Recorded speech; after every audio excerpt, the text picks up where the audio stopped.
4টে জায়গা আমরা সিলেক্ট করেছিলাম। আমরা এই ওয়াকাফের বিরুদ্ধে প্রতিবাদ সভা করার জন্য খড়মপুরের যে কৌসার মার্কেট আছে সেই মার্কেটের পারমিশনের জন্য পারমিশন নিয়ে আমরা থানায় চিঠি করেছিলাম। থানা থেকে আমরা পারমিশনও পেয়েছিলাম যে আমরা কৌসার মার্কেটে এই প্রতিবাদ সভাটা করব। কিন্তু কৌসার মার্কেটে প্রতিবাদ সভাটা না করে আমরা আজকে এখানে কেন করছি? কৌসার মার্কেটের যে প্রতিবাদ সভা হবার কথা ছিল, আমাদের যে জমির ওপরে যে জায়গার ওপরে যে হবার প্রতিবাদ সভাটা হবার কথা ছিল, শাসক দলের পক্ষ থেকে সেই জমি মালিককে হুমকি দেওয়া হয় এবং এ কথাও আমার কানে এসছে যে কৌসার মার্কেট উড়িয়ে দেব। আমি প্রশাসনকে অনুরোধ করব, আপনারা অবিলম্বে সেই সব শাসক দলের নেতৃত্ব যারা আছেন, যারা আইএসএফ এর প্রোগ্রাম করার জন্য কৌসার মার্কেট উড়িয়ে দিচ্ছিলেন, প্রশাসন অবিলম্বে তাদের বাড়ি সার্চ করুক। তাদের বাড়িতে মনে হয় বোমা মজুদ আছে। আমরা চাই স্বচ্ছ বাংলা গড়ে উঠুক, সন্ত্রাসী বাংলা নয়।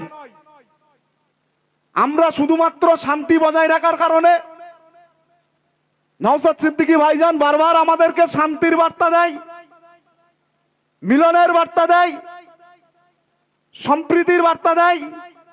আমরা সেই বার্তাকে ফলো করে আমরা কৌসার মার্কেটে প্রোগ্রামটা না করে আজকে এখানে করতে এসেছি। একটা জিনিস মাথায় রাখবেন, ওই কৌসার মার্কেটের প্রোগ্রাম করার জন্য এখানকার শাসক দলের যেসব নেতৃত্বরা ওই জমি মালিককে হুমকি দিয়েছে, সে কিন্তু অন্য কোনো ধর্মের নয়, অন্য কোনো কওমের নয়। আমরা কিন্তু যে ওয়াকাফ নিয়ে আন্দোলন করছি সেটা কিন্তু সংখ্যালঘু সম্প্রদায়ের, বিশেষ করে মুসলিম সম্প্রদায়ের বাপ দাদা রেখে যাওয়া সম্পত্তি। এই সম্পত্তিটা শুধুমাত্র যারা আইএসএফ করে তাদের জন্য নয়, এই সম্পত্তিটা যারা তৃণমূল করে, যারা কংগ্রেস করে, যারা বামফ্রন্ট করে, সমস্ত দলের মুসলিম সম্প্রদায়ের মানুষ যারা আছে তাদের বাপ দাদা রেখে যাওয়া সম্পত্তি কিন্তু ওই ওয়াকাফ সম্পত্তি। আজকের দিনে দাঁড়িয়ে আপনি দেখুন, পশ্চিমবাংলায় একাধিক রাজনৈতিক দল আছে, বিশেষ করে তৃণমূল কংগ্রেস। তৃণমূল কংগ্রেস আজকে মুসলমানদের ভোটে মমতা বন্দ্যোপাধ্যায় যে চেয়ারটায় বসে আছেন, সেই চেয়ারটার ক্ষমতায় এনেছে শুধুমাত্র মুসলিম ভোট, সংখ্যালঘু সম্প্রদায়ের ভোটে। আজকে দুঃখের বিষয়, আমাদের বসিরহাটের যিনি এমএলএ আছেন, উত্তরের এমএলএ আছেন, হারোয়ার যে এমএলএ আছেন, বাদুড়িয়ার যে এমএলএ আছেন, এরা কিন্তু সবাই সংখ্যালঘু সম্প্রদায়ের এমএলএ, এরা কিন্তু সবাই মুসলিম সম্প্রদায়ের এমএলএ। আমাদের এখানে বাইজিদ আমিন ভাইজান 2021 সালে বিধানসভায় দাঁড়িয়েছিলেন। আমরা বাইজিদ ভাইকে পরাজিত করেছিলাম। আমরা হয়তো ভেবেছিলাম যে তৃণমূল কংগ্রেসকে ভোট দিলে মুসলমানদের রক্ষা কবচ হিসেবে মমতা বন্দ্যোপাধ্যায় দেখবেন, কিন্তু আজকের দিনে দেখা গেল এই বসিরহাটে উত্তরের যিনি এমএলএ আছেন এবং আশপাশে যত বিধানসভা আছে, যেসব মুসলিম এমএলএরা আছেন, এই ওয়াকাফ নিয়ে এখনো পর্যন্ত তারা রাস্তায় তো নামেনি এবং ওয়াকাফ নিয়ে কোন রকম ভাবে কোনো প্রতিবাদ তারা করেনি। উপরন্ত আইএসএফ এর পক্ষ থেকে যেখানে যেখানে ওয়াকাফ নিয়ে আন্দোলন করতে যাওয়া হচ্ছে সেখানে সেখানে বাধা দেওয়া হচ্ছে। আপনাদের ভাবার সময় এসছে, আপনারা যাদেরকে বিশ্বাস করে ঘরের দরজা খুলে রেখেছিলেন তারা কিন্তু বাইরে থেকে আপনাদের দরজায় তালা দিয়ে দিয়েছে। এরপরে শুধুমাত্র বিজেপি আসতে বাকি পশ্চিম বাংলায়। 26 সালে যেভাবে মমতা বন্দ্যোপাধ্যায় পশ্চিম বাংলার গুটি সাজিয়েছেন, বিজেপি আসার অপেক্ষায় রেখেছেন। বিজেপি আসলে কিন্তু আপনাদেরকে উত্তরপ্রদেশ, মধ্যপ্রদেশ যেভাবে মুসলমানদেরকে ঘরে ভরে ভরে আগুন দিয়ে জ্বালিয়ে মারছে, পশ্চিম বাংলায় কিন্তু মমতা বন্দ্যোপাধ্যায় সেই জায়গাটা পশ্চিম বাংলায় তৈরি করেছে। যদি বলেন আপনারা এই কথা বলছেন কেন, ভাই আমরা এই কথা বলতাম না। 21 সালে 214টার উপরে বিধানসভা এমএলএ দিয়ে আপনাকে ক্ষমতায় এনেছে এই সংখ্যালঘু সম্প্রদায়। আজকে সংখ্যালঘু সম্প্রদায়ের মসজিদ দখল করে নিচ্ছে বিজেপি সরকার। আজকে সংখ্যালঘু সম্প্রদায়ের মাদ্রাসা দখল করে নিচ্ছে বিজেপি সরকার। আমার বাবার কবরখানা দখল করে নিচ্ছে বিজেপি সরকার। আজকে আমরা রাস্তায় আন্দোলন করছি, যে আন্দোলনটা করার প্রয়োজন ছিল আপনার, কেননা আপনাকে বিশ্বাস করে পশ্চিমবাংলার মানুষ আপনাকে ক্ষমতায় এনেছিল। 21 সালের আগে আপনি প্রত্যেকটা গ্রামে গ্রামে শাসক দলের নেতৃত্বরা ভয় দেখিয়েছিল যে আইএসএফ কে ভোট দিলে বিজেপি চলে আসবে, বিজেপি চলে আসলে উত্তরপ্রদেশের মতো আমাদেরকে মারবে। উত্তরপ্রদেশে মব লিঞ্চিং হলে আমরা পশ্চিমবাংলায় মায়া কান্না দেখাই, উত্তরপ্রদেশে মুসলমানদেরকে মারলে আমরা পশ্চিমবাংলায় রাস্তা অবরোধ করি, উত্তরপ্রদেশে মুসলমানদের মারলে আমরা পশ্চিমবাংলায় আন্দোলন করি। আজকে দেখা যাবে পশ্চিমবাংলার মধ্যে, ভারতবর্ষের মধ্যে প্রায় তৃতীয় স্থানে আছে মুসলমানদের আক্রমণের উপরে পশ্চিমবাংলা। কেন ভাই? আমরা তো বিজেপি আজকে তৃণমূলকে ক্ষমতায় নিয়ে আসছি। তাহলে আজকে পশ্চিমবাংলায় আপনারা দেখেছেন সোশ্যাল মিডিয়ায় বিভিন্ন জায়গায় ওয়াকফ সম্পত্তি দখল করে তৃণমূল কংগ্রেস পার্টি অফিস করে রেখেছে। এই সম্পত্তি কি আপনার বাবার সম্পত্তি? আপনি কেন ওয়াকফ সম্পত্তি দখল করে পার্টি অফিস করে রেখেছেন? আজকে পশ্চিমবাংলায় 25,000 বিঘা সম্পত্তির মধ্যে মাত্র 7,000 বিঘে ওয়াকফ কমিটির আন্ডারে আছে, বাকি সম্পত্তিগুলো সমস্ত সম্পত্তি যাই শাসক দলের নেতৃত্বরা দখল করে রেখেছে। আমাদের পাশে হারোয়া পীর গোরাচাঁদ রহমতুল্লাহ আলাইহির যে মাজার, সেই মাজারে ওয়াকফ সম্পত্তি ছিল 900 বিঘা সম্পত্তি ছিল। আজকে সেই সম্পত্তিটা এসে দাঁড়িয়েছে মাত্র 92 শতক। এই সম্পত্তিটা খেলো কে? আজ থেকে 10 বছর আগে পিরজাদা আব্বাস সিদ্দিকী ভাইজান যখন সংগঠন করতেন, ফুরফুরা শরীফ আহলে সুন্নাতুল জামাত নামক সংগঠন, তখন থেকে বলে আসছেন যে ওয়াকফ সম্পত্তিতে পার বছরে 12,000 কোটি টাকা ইনকাম। এই 12,000 কোটি টাকা ইনকাম যদি আমাদের মুসলিম সম্প্রদায়ের মধ্যে বন্টন করা হয়, সংখ্যালঘু সম্প্রদায়ের জন্য আলাদা কোনো বিধানসভার বাজেট প্রয়োজন হবে না। আপনারা একবার ভেবে দেখুন, সেই সরকারটা, শাসক দল কেন আন্দোলন করছে না?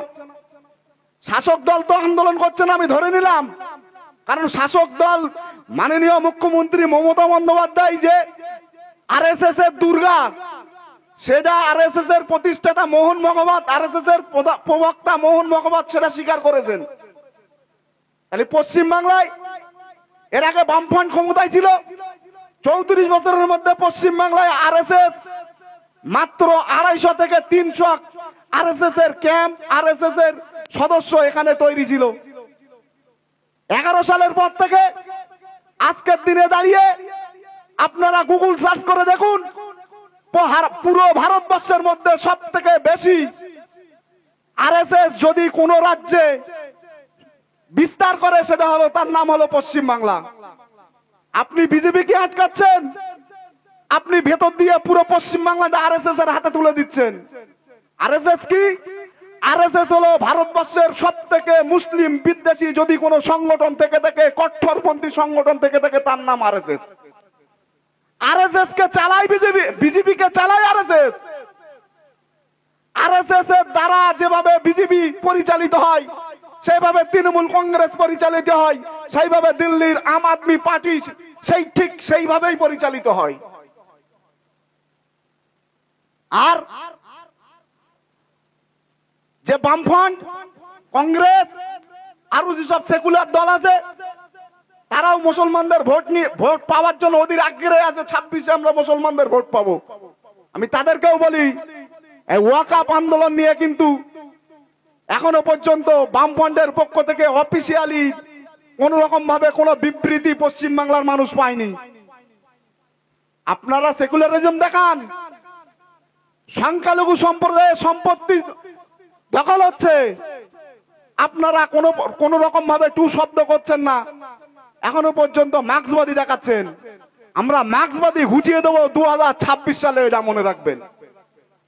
কারণ আপনি যে দলই করুন না কেন, যে রাজনৈতিক দলই করুন না কেন, আমার বাবার কবরস্থান, আমার মায়ের কবরস্থান, আমার পৈতৃক ভিটা, আমার মসজিদ, আমার মাদ্রাসা দখল হবে। আর আপনি আজকে কিন্তু ওয়াকআপ নিয়ে সবাই চুপ করে আছেন, একমাত্র ওয়াকআপ নিয়ে। ঠিক মুসলমানদের সম্পত্তি ওয়াকআপ নিয়ে যেভাবে আইএসএফ আন্দোলন করছে, আদিবাসীদের সম্পত্তি জল জমি জঙ্গলের লড়াইয়ে ঠিক সেইভাবেই আইএসএফ আন্দোলন করছেন। এবং আমাদের হিন্দু সম্প্রদায়ের ভাইদের যা ট্রাস্ট আছে, যে ট্রাস্টগুলো উচ্চ বর্ণের হিন্দু সম্প্রদায়ের ভাইরা দখল করে রেখেছেন, তা নিয়েও কিন্তু আইএসএফ আন্দোলন করছে। আপনারা দেখেছেন গত মাসের 26 তারিখে ব্রিগেড সমাবেশ ডাকা হয়েছিল এই ওয়াকআপ বিলের বিরুদ্ধে। পুরো পশ্চিমবাংলা জুড়ে আন্দোলন শুরু হয়েছিল, প্রত্যেকটা বুথে বুথে আন্দোলন শুরু হয়েছিল, প্রত্যেকটা গ্রামে গ্রামে আন্দোলন শুরু হয়েছিল, এবং বড় বড় মার্কেটে আন্দোলন শুরু হয়েছিল যে ব্রিগেড চলন ওয়াকআপের বিরুদ্ধে আমরা আন্দোলন করব। কিন্তু দুঃখের বিষয়, কোন এক অজানা কারণে আজকে কিন্তু সেই ব্রিগেড হলো তো না। সাথে সাথে যেসব নেতারা যারা ওয়াকআপ নিয়ে মায়াকান্না কাঁদছিলেন, তাদেরকেও কিন্তু আজকে রাস্তায় দেখা যাচ্ছে না, তাদেরকেও কিন্তু আজকে আন্দোলনের কোন রকম ভাবে কোনো ভূমিকায় আমরা পাচ্ছি না।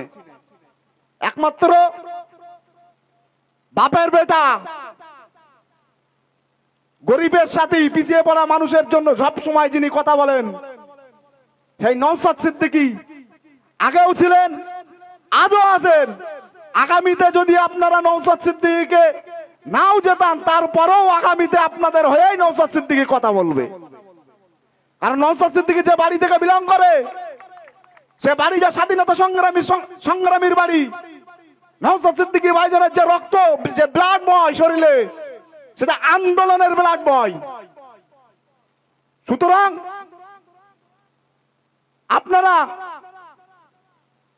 স্বাধীনতার পর থেকে আজ পর্যন্ত, এই 2025 সাল পর্যন্ত আমাদের পূর্বপুরুষরা, বর্তমান আমরা বিভিন্ন দলের বিশ্বাস করেছি। আমরা প্রথম কংগ্রেসকে বিশ্বাস করেছিলাম।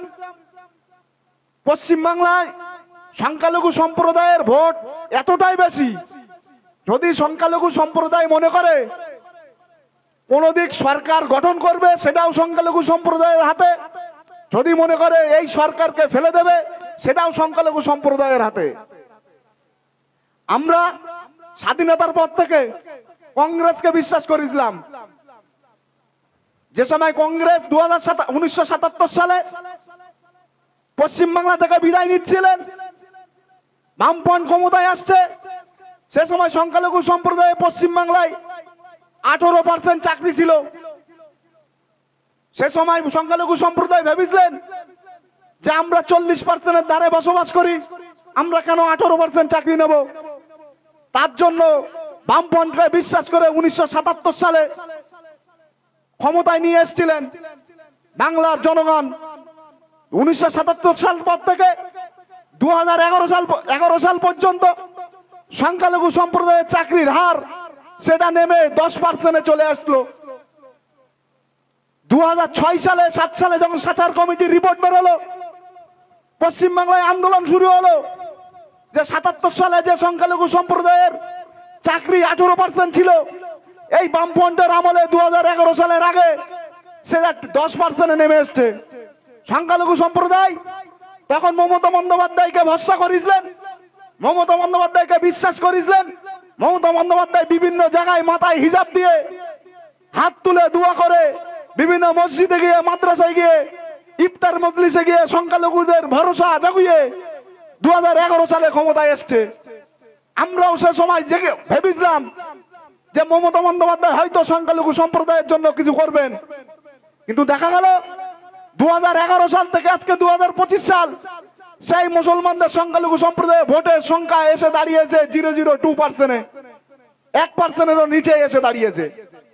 আজকে মমতা বন্দ্যোপাধ্যায় ক্ষমতায় আসার আগে বলেছিলেন যে আমাকে যদি আপনারা ক্ষমতায় নিয়ে আসেন, আমি 10,000 মাদ্রাসা করে দেব। আজকে পশ্চিম বাংলায় দাঁড়িয়ে মমতা বন্দ্যোপাধ্যায় 10,000 থেকে একটা মাদ্রাসা অনুমোদন করলেন না, কিন্তু তিনি প্রতিশ্রুতি দিয়েছিলেন আমি 10,000 মাদ্রাসা ক্ষমতায় আসলে করে দেব। মুসলমানদেরকে, সংখ্যালঘু সম্প্রদায়কে ভুল বুঝিয়ে বোকা বানিয়ে ক্ষমতায় এসছেন।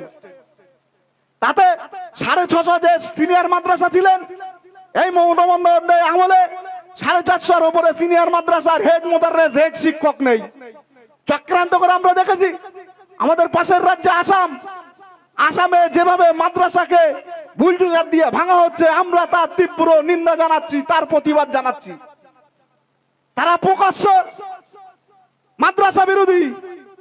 আসামের সরকার বিজেপি সরকার, দাঙ্গাবাজ সরকার, ধর্মচরিত সরকার। এই সরকার যে কটা রাজ্যে আছে সেই কটা রাজ্যের সাধারণ মানুষকে সাধারণ জীবনযাপন তুচ্ছ কেড়ে নিয়েছে, অশান্ত রাজ্য তৈরি করেছে। আর আমার পশ্চিম বাংলায় আমরা মমতা বন্দ্যোপাধ্যায় বিশ্বাস করে ক্ষমতায় নিয়ে এসে কি হলো? চক্রান্ত করে বুলডোজার দিয়ে মাদ্রাসা না ভেঙে মাদ্রাসার প্রত্যেকটা শিক্ষক নিয়োগ বন্ধ করে দিয়েছে। মাদ্রাসার হেড শিক্ষক, হেড মোদাররেস নিয়োগ বন্ধ করে দিয়েছে। যে মাদ্রাসায় 5টা শিক্ষক লাগবে সেখানে 1টা শিক্ষক দিয়ে রেখেছে। আপনি আপনার ঘরের সন্তানকে কখনোই, যেখানে পরিপূর্ণ শিক্ষক নেই, নিশ্চয়ই আপনি আপনার ঘরের সন্তানকে সেই মাদ্রাসা, সেই শিক্ষা প্রতিষ্ঠানে আপনি ভর্তি করবেন না। আস্তে আস্তে সুপরিকল্পনার মাধ্যমে পশ্চিম বাংলায় সরকারি মাদ্রাসাগুলো বন্ধ করে দেওয়ার পথে। আপনারা জানেন হুগলি চুচুড়ার যে মাদ্রাসা, হাজী মহসিন সাহেবের হাতে মাদ্রাসা, প্রতিষ্ঠিত মাদ্রাসা, ওখানে যে মসজিদ ছিল 200 বছর পূর্ণ মসজিদ মাদ্রাসা, যে মাদ্রাসায় আমাদের পীর মোজাদ্দেদুজ্জামান দাদা হুজুর পীর কেবলা রহমতুল্লাহ আলাইহি পড়াশোনা করেছিলেন, এই তৃণমূল সরকার 11 সালে ক্ষমতায় আসার পর থেকে সেই মসজিদ মাদ্রাসা বন্ধ করে দিয়েছিলেন। আমাদের প্রাণপ্রিয় আব্বাস সিদ্দিকী ভাইজান সেখানে আন্দোলন করেছিলেন, সেখানে সমাবেশ করেছিলেন এবং সেখানে দাঁড়িয়ে বলেছিলেন যে আজকে হয় মাদ্রাসা খুলবে, এই মসজিদে আমি নামাজ পড়ে বাড়ি যাব, নইলে এখান থেকে আমার লাশ হয়ে কাফন বেঁধে আমি বাড়ি যাব। তার নাম ছিল আব্বাস সিদ্দিকী। আন্দোলন যদি করতে হয়, আন্দোলনের মতো আন্দোলন আপনারা করুন। সেই আন্দোলনটা আবার পশ্চিম বাংলায় দেখিয়ে দিয়েছে নওশাদ সিদ্দিকী। শাসক দলের তামাক খেয়ে, শাসক দলের চোখ রাঙানিতে যেসব মোল সাহেব গুলো, যেসব হুজুর গুলো ওয়াকফ নিয়ে মায়াকান্না কানছিলেন, তাদেরকে আজকে তারা রাস্তা থেকে আউট, আন্দোলন থেকে পিছিয়ে গিয়েছেন। একমাত্র পশ্চিম বাংলায় একমাত্র ব্যক্তি যেটা নওশাদ সিদ্দিকী, তাকে চোখ রাঙানো দেখিয়েও, তাকে অফার করেও 42 দিন জেল কাটিয়েও তাকে কিন্তু কোন রকম ভাবে আন্দোলন থেকে পিছু হটাতে পারেননি এই মুখ্যমন্ত্রী।